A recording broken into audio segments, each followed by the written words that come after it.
Bang Hotman, kalau kita debat fakta hukum lagi kan nggak selesai. Nggak mau lagi ya. Udah. Oke, udah ya. Kami udah sepakat barusan. Udah ya. Dia udah salam gua. Ternyata benar kita. Macet diuraikan ya. Ya. Katanya udah ya. Udah berarti benar gua. Sekarang. Kalau ada yang berpikiran negatif, udah memang kami sepakat. Sepakat kan? Sepakat. Ya udah. Anda yang tidak mengerti jangan bilang negatif tentang gua dong. Cie, tepuk tangan dulu deh. Ini nggak mau dibilangin negatif, nggak apa-apa. Dokternya dari mana dokternya?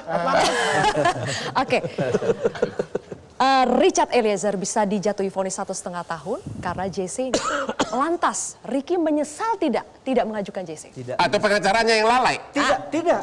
Karena sudah ada penilaian. Awalnya dia juga mau. Kemudian saya udah berhubungan sama siapa waktu itu? Udah sempat kontak LPSK? Bukan ada. Waktu itu wakil siapa waktu itu? Yes, wakilnya. Saya ada komunikasi. Tetapi terakhir, konsepnya udah saya serahkan. Udah dibawa ke waktu rekonstruksi, Pak. Itu saya serahkan.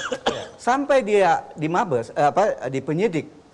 Nah, kemudian saya coba Pak Herman periksa BAP selanjutnya. Kami sudah didatangin orang tua. Pokoknya hilangkan rekayasa.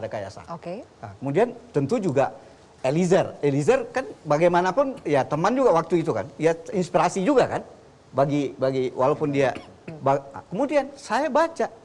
Kemudian dia sudah menyampaikan, Pak, ini bagaimana? Apalagi kemudian kamu berani nggak?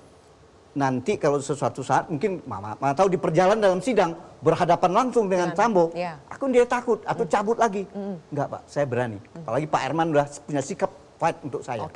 Jadi oleh karena itu saya lihat buat apa saya harus lagi. Jadi itu dari Pak Herman yang bilang tidak usah lagi JC? Ya memang fakta hukumnya dia udah menyatakan benar. Dan itu dibuktikan dengan fakta hukum lie detektor. Tapi kan agar resmi jadi JC kan harus resmi ke LPSK. Itu harus ada syarat bahwa dia masih nggak menyimpan sesuatu yang dia nggak berani sampaikan. Menurut Anda si Ricky sudah tidak menyimpan apapun lagi itu? Dan BAP-nya sudah benar ya? Saya sudah terbukti. Jadi tidak perlu JC lagi? Tidak terbukti. Pak Edwin, kalau misalnya Ricky seandainya jadi mengajukan JC, berpotensi tidak untuk dikabulkan oleh LPSK? Ya kalau bicara potensi ada saja potensinya. Tapi di keterangan ketika rekonstruksi di lantai 2, di ruang kerja Perisambo, itu sudah ada perbedaan keterangan antara Richard, Kuat, dan Ricky terkait pemberian janji menunjukin uang dan pemberian handphone, gitu loh. Di situ yang tegas ingat saya cuma Richard. Bedanya gimana pada saat itu, Pak Edwin? Iya, bahwa Ricky dan Kuat cenderung membantah adanya janji pemberian uang, gitu loh. Jadi hanya Richard yang menegaskan bahwa itu ada. Dan kemudian diperkuat oleh foto yang dimiliki di handphone Richard. Jadi pada kesempatan itu ternyata dia sempat memoto. Di foto itulah kemudian ada petunjuk tentang Ibu PC di situ ada dan Pak EPS di situ ada. Oke, artinya LPSK sebetulnya sudah melakukan asesmen awal juga untuk Ricky Rizal? Ya sebenarnya kami tunggu terakhir itu ketika rekonstruksi. Baik. Jadi memang benar sampaikan tadi bahwa kami sudah mendengar bahwa Ricky mau mengajukan diri sebagai justice collaborator. Tapi sampai dengan rekonstruksi selesai, ternyata tidak juga. Prosedurnya harus mengajukan diri ya, Pak? Ya, Anda mau mengatakan bahwa sampai rekonstruksi Ricky itu nggak jujur gitu? Tidak jujur seperti Eliezer? Ya di situ ada perbedaan ya. Kemudian kita tahu dalam fakta persidangan ternyata kan benar Eliezer. Bahwa pemberian janji uang dan handphone baru itu memang ada kan. Oke, biar supaya orang tahu nih ya Pak. Kalau mau jadi JC harus mengajukan diri atau LPSK juga yang bisa? Harus inisiatif. Harus mengajukan diri. Harus mengajukan diri. Harus mengajukan diri. Oke, baik. Berarti ceritanya mungkin bisa berbeda kalau Ricky menjadi JC. Menurut Anda? Bisa jadi beda. Bisa jadi beda. Uang perlu saya. Udah tanggung. Udah tanggung. Uang itu adalah setelah kejadian. Kalau di dalam itu Pak rekonstruksi, saya baru masuk situ jadi BAP pun saya belum dapat. Jadi belum tahu saya maunya apa gitu sebenarnya. Makanya saya nggak bisa perhatiin. Tapi dalam itu kan berlanjut BAP kan masih panjang. Menjelang ke pengadilan dilimpahkan. Di dalam BAP memang disebut setelah kejadian. Jadi bukan masalah pembunuhan, tetapi rekayasa yang diikutin oleh para ajudan ini tembak menembak. Jadi itulah dia dikasih uang. Tapi pun juga orang dipanggil soal siap enggak, tapi tidak berharap nggak juga. Gitu. Jadi oleh karena itu ya sebenarnya di luar pembunuhan gitu. Dan itu juga tidak berkehendak. Itu di luar. sekali lagi, adakah rasa seandainya ceritanya berbeda, kalau Ricky mungkin menjadi JC, kemudian Ricky dianggap jujur di pengadilan, Bang Erasmus, apakah ICJR juga mungkin akan bersipati kepada seorang, apalagi Ricky sudah punya modal, berani menolak perintah untuk membackup Sambo. Kenapa ICJR akhirnya, oke Richard saja, tidak Ricky? Amicus itu kan kepentingannya harus spesifik. Kepentingan kami adalah ketika ada justice kolaborator yang ada dalam persidangan, lalu kemudian dalam tuntutan jaksa seperti tidak konsisten ya, untuk kemudian menentukan apakah dia justice kolaborator, apakah harus diberikan lebih ringan atau dan lainnya. Itulah kemudian kita masuk dan kita bilang bahwa nggak bisa, sistem kita sudah ada, justice kolaborator mengatakan harus lebih ringan, maka sistem itu harus dipatuhi oleh sistem yang sudah ada. Dan yang kedua adalah kalau kita bicara tentang antara Eliezer dan Ricky, sebenarnya ini kan ada dua, Mbak, yang paling penting. Satu, ketika rekayasa terjadi, dan yang kedua persidangan berjalan. Nah, kalau kemudian tadi kuasa hukum mengatakan yang disampaikan Ricky sudah benar, sudah sesuai dengan fakta yang disampaikan, justice kolaborator justru yang paling penting adalah nilai pembuktian tadi, nilai keterangan tadi yang paling penting dari justice kolaborator. Jadi Anda mengatakan tidak ikut menyertakan Ricky dalam program Anda itu karena Anda mengatakan sampai saat itu Ricky nggak jujur. Sampai saat itu Ricky bukan justice kolaborator, itu yang pertama, Pak. Yang kedua adalah faktanya yang membongkar pertama kali adalah Icat, dan Icat yang kemudian ke LPSK begitu. Jadi kalau kuasa hukum menyatakan bahwa yang disampaikan oleh Ricky sudah sesuai, sudah benar, ya syarat dia menjadi justice kolaborator dengan begitu saja ya tidak memenuhi. Karena syarat utama justice kolaborator kan tadi sudah disampaikan ya, bahwa tidak pidana tertentu, bukan pelaku utama, dan yang paling penting adalah nilai pentingnya keterangan tadi. Nah, nilai terpenting keterangannya Icat apa? Membongkar kasus itu. Itulah kenapa dia kolaborator. Bahwa semua saksi harus menyatakan kejujuran, itu memang ada di dalam KUHP. Itulah kenapa saksi disumpah. Kalau saksi berbohong, dia bisa dipidana. Nah, justice kolaborator ada konsep hukum pidana kita mengatakan kalau pelaku, dia punya hak untuk ingkar. Dia punya hak untuk tidak berpotensi di penjara sendiri. Tapi justice kolaborator, potensi itu dia labrak. Dia sampaikan kebenaran. Saya kasih contoh begini. Silakan. Terlepas dari JC dulu, terlepas dari JC. Karena salah satu saya nggak tahu apakah si Kuat atau si Ricky yang dianggap menutup pintu atau apa ya, agar jangan kedengaran. Kuat ya. Saya kasih contoh begini. Kalau saya membunuh di kantor saya, supir saya yang hidupnya di kantor saya suruh tutup pintu ya, ditutup pintu. Oke, dan saya tembak ini di kantor saya. Apakah supir saya pantas 12 tahun atau 13 tahun atau 15 tahun? Ya, penjara. Berat ringannya aku hukum. Pertanyaan aja dulu. Mungkin ahli hukum yang tepat. Ini temannya Pak Gayus Lumbun. Nggak. Jadi itu nggak bisa kita ambil sepotong-sepotong, Bang Hotman ya. Kita harus lihat rangkaian kegiatan, rangkaian hubungan. Jadi apakah sebelumnya itu mereka punya rangkaian hubungan, sebab akibat itu harus diuraikan. Kalau sepintas begitu aja kelihatan memang nggak ada hubungan. Justru itulah gitu yang saya tidak menyatakan putusan itu salah. Justru pertimbangan hukumnya itulah yang tadi saya sudah setuju dengan teman saya. Sepotong-sepotong misalnya pistol dipindahkan di Magelang, tapi tidak diuraikan dalam rangka apa itu dipindahkan? Apa kaitannya? Berat ringannya bukan berat ringannya hukuman, Bang. Bukan kaitannya dengan sepotong-sepotong.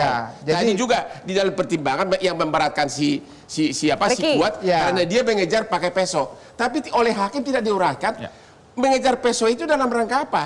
Karena apa? Hakim sudah keburu mengatakan tidak ada pelecehan.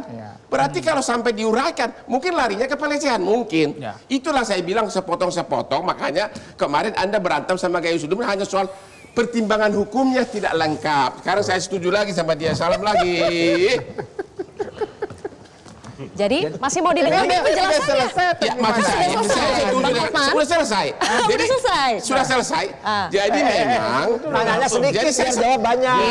Saya setuju pendapat dengan dia memang tidak boleh sepotong-sepotong. Karena dalam putusan itu sepotong-sepotong. Maksud saya yang Abang sampaikan tadi itu sampelnya terlalu karena itulah contohnya persis seperti itu. Karena dalam putusan itu disebutkan si Kuat menutup pintu kan? Ya, itu juga. Tapi Kuat harus diperhitungkan bagaimana dia bicara di lantai 3, mereka bertiga, bagaimana mereka mengantar dia ke Saguling dari Duren 3. Itu kan bagian suatu peristiwa yang saling berkaitan. Jadi bukan dia cuma nutup begitu saja. Kalau yang paling tidak ada kaitan, tidak dipertimbangkan adalah si Kuat mengejar pakai peso. Coba Anda lihat dalam putusan. Oke. Ada enggak itu diuraikan dalam pertimbangan, kaitannya apa? Udah itu aja deh.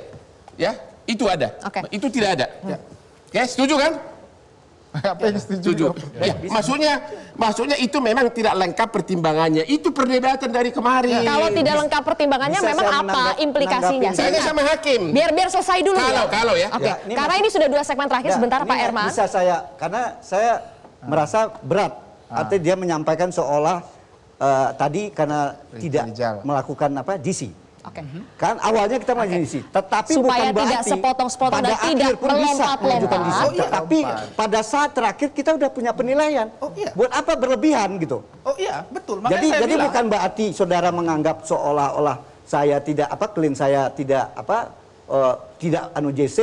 Tidak. loh, justru saya bela Bapak. Justru saya bilang, kalau keterangannya Ricky itu dianggap tidak penting untuk membongkar kasus ini, dalam konteks dia mengatakan sejujurnya dan tidak membongkar yang sampai yang dilakukan oleh Icat, ya memang tidak perlu ajukan JC.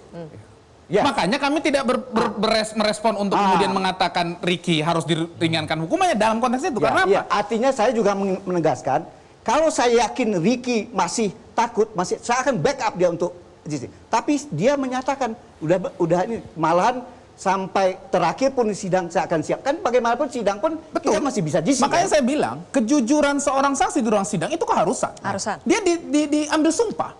Sumpah itu konsekuensinya. Kalau dia berbohong dipidana. Selesaikan dulu. Kalau dia berbohong dalam ruang sidang dipidana, itu konsekuensi sumpah.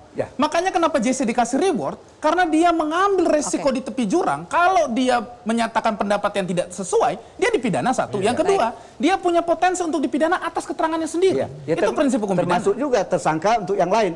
Dengan demikian si Ricky menyampaikan itu di sidang juga udah menyatakan kebenaran. Tinggal sekarang pilihan hakim, ini kita ambil kesimpulannya. Pilihan hakim dia mau mendukung yang jaksa tumbal tambah up lagi. Itu aja persoalannya. Ya kan? Up hukuman gitu. Untuk mengakhiri soal ini ya, Pak Herman, saya boleh fokuskan pertanyaannya, saya pertajam ya, sebagai masyarakat. Seandainya kalau JC kan perannya harus membongkar kejahatan. Apakah karena Ricky tidak mau membongkar kejahatan makanya tidak JC? Harus diingat dulu, ada pembongkaran awal diikutin oleh Ricky, diikutin oleh saksi atau ada saksi lain untuk Ricky tidak pernah hal yang sangat berbeda. Yang berbeda itu misalnya penembakan. Penembakan Sambo, dia mengetahui Sambo apa tidak. Tetapi ada fakta dia goncang sebenarnya, tidak membayangkan sehingga dia berbalik arah. Ada ajudan, dia berharap ajudan lain masuk ke dalam. Yang kekurangannya permohonannya itu tidak diformalkan. Terlepas itu tidak diformalkan isinya. Secara formil tidak memenuhi, kita tidak perlu itu pada saat itu tidak perlu. Secara formil betul. Mas Silvi, ada pertanyaannya belum terjawab. Silakan Pak Edwin. Jadi Ricky dan Kuat itu 2 orang yang bertugas di Magelang untuk mengurus anak Ferdy Sambo. Kenapa pada tanggal 8 Juli ikut ke Jakarta? Kan itu nggak kemudian nemenin anaknya, gitu loh. Itu juga bagian pertanyaan. Itu apa yang membuat Ricky dan Kuat itu ke Jakarta? Kita jadi membahas hukum lagi kan Pak Herman. Kita kemana-mana lagi mengulang episode awal. Tapi tidak apa-apa, kami apresiasi perbedaan pendapat. Kalau ada fakta hukum yang baru nanti bisa diajukan lagi ya ke pengadilan tingkat selanjutnya. Kita berdebat. Yang paling bermasalahan adalah PH yang sekarang atau yang dulu tidak melembagakan sisi tersebut. Tidak diformalkan.